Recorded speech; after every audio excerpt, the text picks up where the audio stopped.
Mirëmbrëma edhe mirë se vini në debat për një me për zgjedhjet lokale 2025 në Maqedoninë e Veriut. Sonte e kemi dediku për debatin e komunës së Strugës, ku i kemi planifikuar me zhvillu një debat profesional sipas standardeve të verifikimit të fakteve, për fact check të cilin punon debat për një me. Në këtë komunë për zgjedhjet lokale garojnë këta kandidat në Strugë. Arsim Dalipi nga koalicioni AKI, i cili s'ka pranu hiq me orë në debat. Besnik Aslani, kandidati pavarur, i cili është në debat. Igor Maleski, kandidati pavarur, i cili është tu, por nuk është në debat. Jovana Majoska nga partia Levica apo Emajta, e cila nuk vjen debat. Mendi Qyra, kandidati pavarur, i cili ka pranu me ardhë në debat, por jo me kandidatin që është këtu tash, por ka pranu veçant. Mirko Saveski, kandidati pavarur që është këtu, por nuk ka pranu me ardhë në debat. Edhe Nesto Palioski, kandidati pavarur bashkë me Robert Mileskin e Demokratska në Shkup, të cilët nuk kam pranu me ardhë në debat. Struga, ta pranojmë, është kogja largë Prishtinës. I kuptojmë ata që kanë thonë që për shkak se jemi në fushat edhe është shumë largë, ne nuk vinë të gjirojmë Prishtinë, po i falenderojmë ata të cilët kanë pranu me maj debat dhe do të vazhdojmë me ta. Po e nisë prej teje Besnik Asani, si kandidati pavarur, je i pari me rendin alfabetik, për që ato edhe po flasim me ty mas pari. 2 minuta në fillim, kallëzëm, çka është platforma jote për Strugën? Ju faleminderit njërë për ftesën, unë jam kandidati pavarur i vetmi shqiptar në komunën e Strugës, ne garojmë edhe me listën e këshilltarëve, po si që theni ke juve lista e asamblesë, garojmë me 23 këshilltar, nga të cilët janë nga gjinitet e ndryshme, dhe ne kemi një platformë politike, kemi krijuar edhe një moton tonë, e cila quhet Struga vepron. Mbas kësaj motës nuk fshihen, por janë të qartë, janë aktivizu shumica e të rive. Kemi një grup punues i cili punon për këtë ardhme dhe kemi bërë një platformë politike ku të gjithë struganët e dinë tashmë se kemi arritur në një nivel të lartë dhe kemi ndryshuar të gjithë spektrin klasik të një fushate të mëparshme. Tani kemi sjellur një risi të ndryshme në Strugë. Platforma jonë, programet politike tona janë programe me standarde evropiane, me projekte konkrete, me dhe mbi të gjitha me zgjidhje. Do të kisha dëshirë që këtu pranë mund të ndodhen edhe kundër kandidatët të tjerë për të debatuar dhe për t'i qarsuar do polemika që kemi mes vete. Do me thonë pranë programi im më së shumë t'i bazohet në çështjen e digitalizimit të komunës, në çështjen e arsimit, në çështjen e kulturës, sferën e sportit. Çfarë polemika keni ju mes veti, masi po i përmend polemikat? Në këtë temë do dalë edhe në çështje më pas, nga që do të përmendë edhe problemet të cilat na shfaqen mua si kandidati pavarur, kurse nga ana tjetër favorizohen edhe kandidatët tjerë duke na cenzuruar në të gjitha mediat e Republikës së Maqedonisë së Veriut, mediat lokale dhe mediat nacionale, duke mos më paraqitur mua si kandidat. Nacionalja nuk ju ka cenzuru. Jemi në bashkëpunim këtë debat, e bojmë bashkëpunim me MRT2, që është kanali shqip i televizionit publik. Nuk jeni cenzurum në nacionalje. Po, por në rrjetet sociale, nuk do të përmend këtu televizionin, e kam qenë deri të ankesë edhe të kryeredaktori, pse përmenden vetëm 2 kandidatë shqiptarë në komunën e Strugës, kurse ne neglizhohemi tërësisht. Nuk dua të ndalem në këta polemika, nuk dua të merrem me kundër kandidatët e mi, sepse neve kemi projektet tona, kemi dalë me platformën për t'i realizuar dhe për t'i dhënë një zgjidhje të madhe të Strugës. Mirë, Besnik, apo na kallëzon diçka, duke marrë parasysh që po e bojmë debatin për një publik më të gjanë se vetëm Strugë, pse tutën me ardhë kundër kandidatët bashkë me një vend me debatu? Kundër kandidatët e mi, e dihet ajo se përse ata nuk marrin pjesë në këto debate, sepse njeri... Jo, unë e s'pedi, Besnik, kallëzoma mu. Po, nuk vinë këtu, sepse ata u theqin shtetin ka 30 vit, sot edhe 30 vit, dhe deri këto 30 vite nuk kanë realizuar as kandidatët e pavarur s'po vinë me ju. Ata nuk e udhëheqin shtetin. Nuk janë kandidatë e pavarur, ato janë kandidatë të varur nga partia politike Vlen, ka koalicioni Vlen dhe koalicioni qeveritar VMRO-DPMNE dhe prandaj ata nuk janë sonte këtu sepse e din përse nuk janë këtu, sepse koalicioni tyre dhe përmbajtësit e tyre gjatë kohës që ato qeverisin nuk kanë bë as edhe 30 vite nuk kanë bërë as edhe një 30 projekte konkrete. Problematika më kryesore është deri te kundër kandidatit e mi, kundër kandidati im i AKI-s, i cili ka një problematikë shumë të madhe deri Fjalën e ke për Arsim Dalipin. Po, e kam fjalën për Arsim Dalipi, i cili fshihet pas liderit të tij Ziadin Sela dhe është një problematike e madhe sepse ne e dim se çfarë ka ndodhur dhe çfarë kanë realizuar ato në Struk, duke qeverisur edhe në qeverisjen qendrore dhe në qeverisjen lokale. Ata kanë bërë një kaos politik, ka shtri një infrastruktur urbane kriminale në qytet që ne do të kemi vështirë për të realizuar dhe për të kthyer frymën qytetarëve të qytetit të Strugës. Deri dje ato kanë qenë kundërshtar politik dhe tani zotëri Ali Ahmeti dhe zotëri Ziadin Sela janë bashkë, i kanë shtri duart dhe që po garojnë së bashku. Deri dje struganët nuk do ta falin këtë shkaku se problematikat kanë lindur pikërisht nga këta dy persona. Mirë, Besnik, unë me ty në minutat e ardhshëm të vlefshëm du me fol qysh do me ndreshti Strugën. E kuptum ata e pas kanë bo keq. Kallëzom, po du me hi te plani general urbanistik për gjithë teritorin e Strugës, i cili nuk ekziston, apo? Është e vërtetë, domethënë që plani general nuk ekziston, që 30 vite po mundohet po të hyjë të dali, mirë po, ne kemi zgjidhje për këtë problem sepse ne bashkërisht me ekipin ton, bashkërisht me administratën komunale, ne do të zgjidhim këtë problem dhe do të japim një fund kësaj problematike. Po premton që do ta bësh nëse bosh. Patjetër. E ndërtimin e paligjshëm edhe shkatrimin e hapësirave publike, qyshe ndal? Struga dhe më thënë është vlerësuar si qyteti i cili ka më shumë problematika me ndërtimet pa leje, mirë po është problematike sepse shteti që 30 vite i ka lejuar këta ndërtime pa leje dhe pa me i dhënë dokumentacione përkatëse dhe tani me të vërtet ky është një problem më general, nuk është vetëm problem lokal, mirë po ne do të japim një kahje të duhur duke sjellur programe, duke sjellur një plan urbanistik të ri dhe do t'i përshtasim këto objekte të paleje me... Masi po fol për plan urbanistik, në këtë emision do të trajtojmë njëjtë si pyetje që ja bojmë kandidatëve në Kosovë, ku po i pyesim sa kat keme lanë me ndërtu edhe në cilat lagje. Edhe ty po du sakt me më kallëzu, vizionin tënë politik, sa kat keme lanë në cilat lagje? Do me thënë, Struga ka një plan urbanistik e cili lejohet katë për djesët dhe katin e dytë.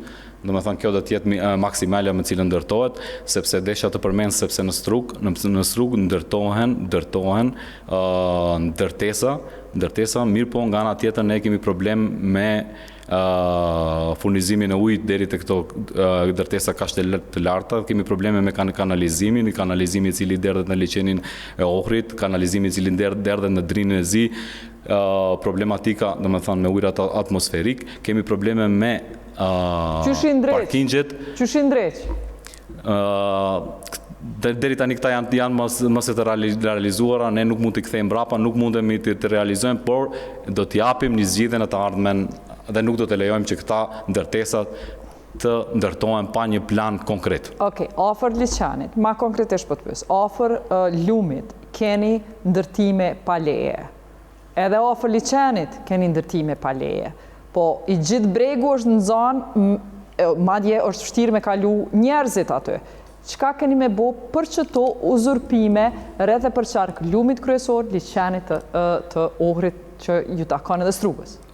Struganët dhe gjithë qyteti Strugës e din karakterin tim të fuqishëm, sepse për të dalur këtu me të vërtet si kandidati pavarur mes dy subjekteve të cilat njëra ka u feshur 30 vite 20 e diçka vite edhe një partia tjetër 2 vite, pas bashkërisht mund të themi janë 30 vite, është shumë e vështirë dhe duhet të kesh një guxim shumë të madh.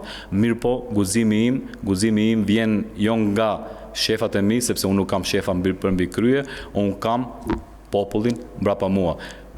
Dhe bashkërisht me popullin ne do t'i zgjidhim këto probleme dhe unë i kam vendosur dhe të gjithë e dinë se liçeni ujti, domethënë, rara dhe trotuarët do t'i takojnë qytetarët, do t'jenë prona, do t'u kthehen qytetarëve, do të jenë publike për të gjitha. E plazhet? Pikërisht për plazhet jam tu fol, domethënë uzurpimi plazheve ka qenë pikërisht nga këta biznese atje, që sot janë toleruar sot 16 vite janë toleruar nga pushtetet. A do të bëni disa vende për plazhe publike, si që janë sot, disa t'ja u leni privatve, apo qka? Sakt qka? Jeta, kështu dhe me thënë, problematika e qytetarëve të Strugës është sepse ata nuk mund të shfrytëzojnë liçenin, sidomos turistët e ardhur, sepse i detyrohen të paguajnë shazlone me një shumë maramens. Më thënë, për këtë unë kam një projekt, e kam shpalosur edhe në programin tim, është edhe në rjetë. Sa i bjen shumë maramens me besnik? Sa? Po, këtë sezon arriti deri në 20 euro një shazlon. Para mendoni. Dhe në struk 20 euro. Po, në struk, në me thënë, edhe ky projekt nga ana im do t'jetë kështu. Të gjitha shazlonet, nuk do të ndaloj këta mirë, po do të jenë në përfitim publiko-privat, do të vendosen në një vend të caktuar dhe çdo qytetar do të mundet të marrë këta shazlonet, të paguaj atje dhe ta vendos ku të dot. Ai i cili nuk ka para, qysh të paguaj? Ta paguaj shazlonin në interes të... Çka nëse ai do në marrë me çadër të vet, po thëmë edhe me përshqyrë. Do dalë edhe kjo pjesë. Do ta paguaj, për atë thëmë do vendosen shazlonin në një pjesë të caktuar, në një vend të caktuar kur do të grumbullohen. Do të merren nga aty, do të vendosen terrana, paguan e vendos. Nuk e para. Do të marrësh peshqirin tënd, do të marrësh çadrin tënd, do të marrësh shazlonin tënd, edhe lirisht kërkush nuk guxon as edhe një fjalë të thotë pse e shfrytëzon këtë vend, sepse edhe nëse e merr peshqirin tënd ta territorin e asaj kafës aty qyrt? Sakt. Po thu që kemi bërë që të mundën. Po, kjo është domethënë. Gjithkund në çdo plazh mundet qytetari me shku me qit peshqirin edhe. Po, siç ka qenë në familjen time, kur unë nga shtëpia kam dalur dhe e kam vendu peshqirin ku kam dashur vetë dhe nuk më ka penguar njëri. Domethënë unë e njoh shumë mirë terrenin e plazhit sepse jam rritur në atë plazh. Kemi kaluar një familje shumë interesante, por kemi pas edhe familje të vështirë, shkaku se plazhi na ka sjellë edhe të mira ekonomike. Unë si fëmijë edhe kam punuar në atë plazh. Edhe e di shumë mirë. Nëse po thuaj janë bo ndërtimet që janë bo, ato i trajton legalizimi, po prej tashit e tutjes, çka keme lanë me u ndërtu aty në breg të liçenit edhe në breg të lumit? Çka është kriteri jot? Çka keme lanë me ndërtu? Struga, për shkak të këtyre planeve, vuan edhe nga mosardhja e turizmit. Këtë verë jam takuar me një pronar të një hoteli, i cili tha për fat të kesh 50% jemi më dobët nga vitet e kaluara. Dhe kjo më ka goditur shumë, sepse unë me të vërtet e dua vendin tim dhe dua të kontribuoj mjaft për vendin tim. Kjo lidhet edhe me planin general dhe planin urban të komunës së Strugës. Unë do të bëj, sepse Struga shtrihet përreth liçenit, unë do të bëj vijat e para të liçenit të jenë plane për hoteleri dhe gastronomi, dhe kështu do të mundohemi të sjellim të kenë turistët të kenë akomodim. Masi po flet për turizëm, çka do të bësh turizmin malore dhe ekologjik në Jablanic? Do të kisha përmend vetëm një send. Para se me shpall kandidaturën, unë kam qenë edhe aktivist i gjërave të ndryshme, kam qenë edhe aktivist për mos prishjen e ndodhe një fshat në Strugës i cili quhet Llabunishte dhe një pjesë atje që quhet Strizhak, e cila është një vend fantastik për turizëm edhe për turizmin malor. Pak kishte publikuar e kundër kandidati im një video i cili shëtitën në atë pjesën malore të Llabunishtes, mirë po duhet i thëmë se fal aktivitetive tona, fal aktivitetit tim, ekipin tim, ne kemi ndërprer që në atë pjesë mos të bëhet kurore dhe do ta shkatronte të gjithë sistemin dhe kundër kandidati im nuk do të kishte më mundësi për të shkuar atje dhe për të marrë atë freskinë dhe turizmin malor. Njëna prej problemeve për turizëm, paraqet deponia e juj e madhe mbeturinave që ndodhet shumë afër qytetit. Qysh do ja bësh punës së kësaj deponie? Jo më kot, nuk kanë ardhur kundër kandidatët e mi, sepse ata kanë qenë pjesë e këtij sistemi, unë nuk kam qenë pjesë e këtij sistemi, dhe deponia e Strugës sot e 20 vite qëndron në atë pjesë. Problematike e madhe, cila lëshon materiale toksike, përveç asaj kemi edhe deponi të egra, 10 deponi të egra. Problematika, unë e kam parashtruar këtë problematik para 10 ditëve, duke organizuar një protestë për ajër të pastër, dhe protesta rezultoi e suksesshme. Qytetarët strugan dolën dhe mbrojtën të drejtën për të kenë një ajër të pastër. Mirë po Besnik, ty ka më të dashur marrëveshje me Ministrinë e Mjedisit për me vendosa deponi. Qysh e arrin që të marrëveshje, se duhet me nivel qendror me fol?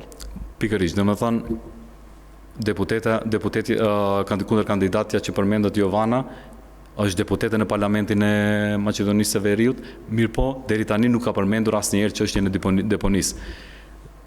Zoti Sela, i cili sot kandidon me kandidatin Arsim Dalipi në Strug, është deputete në Parlamentin, nuk ka dhënë asnjë amandament për çështjen e deponisë. Zoti ministri Izet Mexhiti është ministri i Mjedisit, nuk ka thënë asnjë fjalë të vetme për deponinë e Strugës. Kemi probleme jashtëzakonisht, domethënë, ne i kemi paraqitur këta fakte. Zgjidhja është shumë e thjeshtë. Qeveria ka miratuar një plan projekt në qytetin e Manastirit për të bërë një deponi rajonale, e cila deri më 2027 duhet të ketë përfunduar. Mirë po, për fat të keq kemi ngecje dhe nuk mundet kjo problem të realizohet. Po du me dalë të arsimi. Nga minimi nxënës klasë të parë, sa kanë qenë vitin 2005, sot 467 nxënës janë në klasën e parë. Do me thonë, jo vetëm Struga, krejt Maqedonia e Veriut me qytetet e veta po pasojnë ulje të popullatës, edhe kjo mas shumë ti indikon shkollave, sepse zbrazin, mësuesa shumë, nxënës pak. Çka do të bëni në për këto shkolla? Struga ka me vërtet problematikën domethënë të natalitetit të fëmijëve, duke patur parasysh se Struga është mbi 35% viteve të fundit ka një migrim jashtë shtetit, dhe kjo ka sjellë një problematikë të madhe, sidomos e përmenda edhe më parë që është një fshat i cili Keneva është me është një fshat i cili ka diku 10.000 banor, është fshati Labunisht, e cila nuk ka as edhe një qerdhe. Mirë po ka dhe problematika sepse nuk kam pasur mundësi si t'i marrë këto statistika. Mirë po jam interesuar sa nxënës kanë lindur dhe sa nxënës janë regjistruar në klasën e parë. Dallimi është tragjik. Për gjys. Mos them domethënë. E tash. Dhe tani. Çka doni me bo?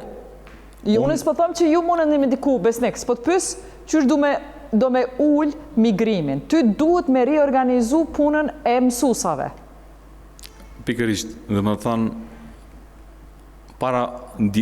dje kam pasur një takim me pronarin e një kompanie gjermane, kompanie e cila merret me arsim, me hapjen e shkollave, i cili ka qenë edhe prezent edhe në Kosovë, por për arsye subjektive ai është larguar dhe ka ardhur pikërisht më takoj mua në Strug dhe për t'i ndihmuar për të hapur shkolla, të hapur qerdhe, shkolla fillore dhe shkolla të mesme profesionale me standarde gjermane, dhe unë mendoj se ardhmja e Strugës do të jetë kjo, dhe ne do të hapim punësime të reja dhe do të ketë njëra nga fjalët të cilat më përmendi, do të ketë mundësi ai i cili ka emigruar vitet e fundit në Gjermani do të ketë mundësi për të kthyer dhe për të punësuar pikërisht në këta shkolla gjermane.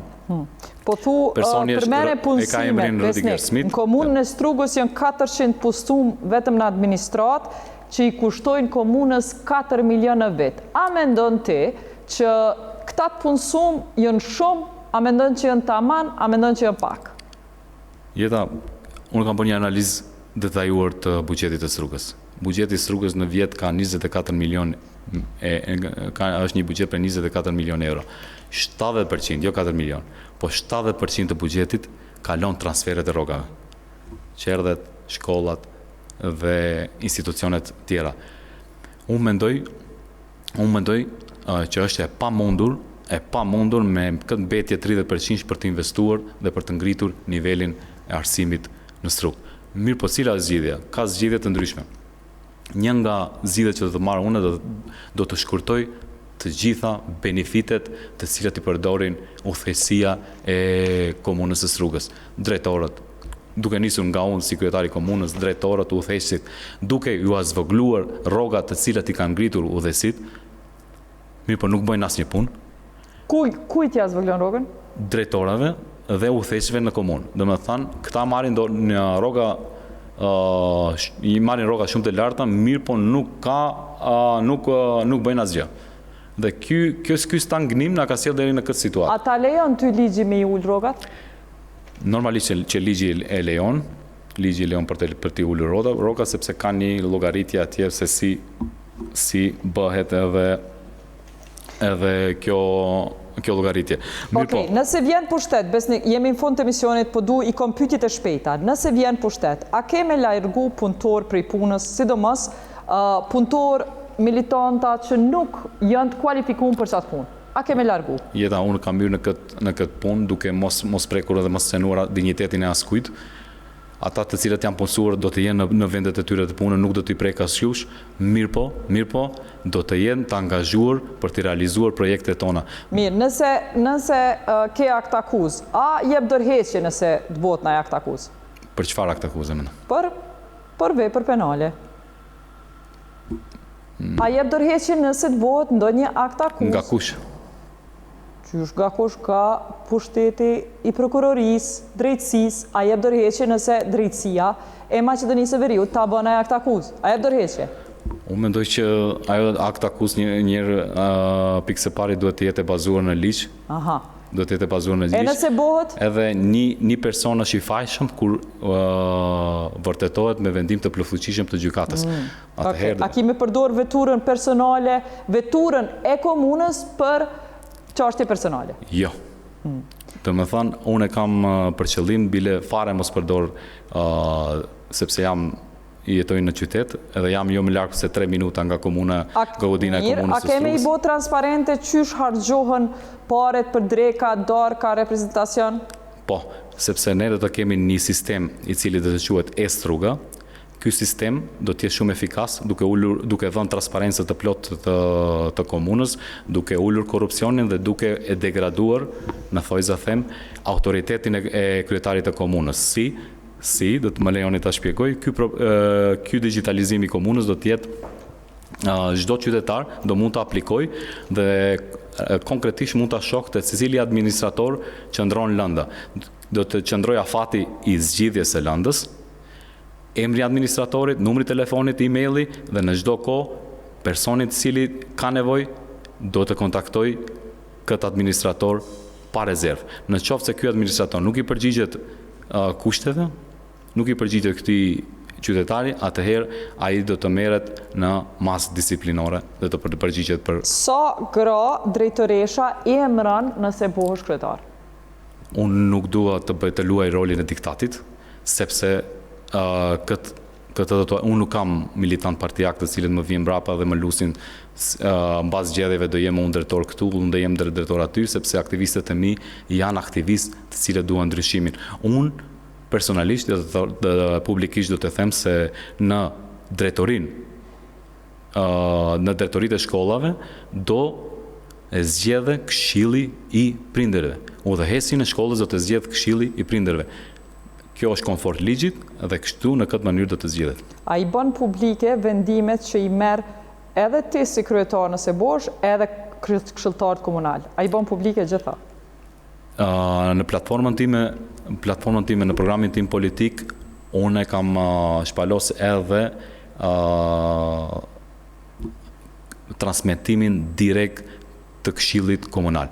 Si do tjetë kjo? Do tjetë, domethënë, si që jemi këtu në studio, do të ketë edhe atje të instaluara teknologji, edhe çdo qytetar do ta ndjek live këshillin. Çdo qytetar do të di se kush i mbron interesat e tyre dhe kush është kundër interesave të tyre. Po, ata mujnë me ndjek, po në fund vendimet edhe mujnë me ndryshu kur t'i bënin letër. A i bën ti publike vendimet? Patjetër se do t'i bëjmë. A i përgjigjesh telefon gazetarëve, a i bën qasje dokumente tjera zyrtare? Gazetarëve do të përgjigjen vetëm atyre gazetarë të cilët janë transparent dhe nuk i cenzurojnë dhe janë të japin lajmin e drejt deri te popullata. Faleminderit, ishte ky kandidati probleme i pavarur? Urdhna? Në probleme nuk i tregova cilat janë problemet e mia si kandidat i pavarur, se cilat më shfaqen gjatë Vjen keq, Besnik, e kemi kohën e limitume. Ki probleme e jona është me juftu, po kohën e limitume kaq kemi kohë të dedikuar për Kosovë dhe Maqedoninë në hapësirën publike që e kemi. Ju faleminderit që na thirrët, domethënë edhe nuk na cenzuruat. S'ka gjë. Tamam puna. I vlerësoj profesionalizmin tuaj, ju faleminderit. Tamam puna. Qysh kemi thënë, parimi i debat për një me është të barabartë, kod barabart gjithë kandidatëve pa marrë parasysh, a janë të pavarur, a janë të partive, njëjtë edhe në Kosovë, e kanë parimin e barabartë. Nuk e ndrojmë ne principin duke e konsideru diken ma të barabartë se tjerët. Asë në Prishtinë, ku kemi 10 kandidatë, s'po e ndrojmë këtë, edhe asë në Strugë s'kemi me e ndru, ku janë mbi 5 kandidatë të pavarur.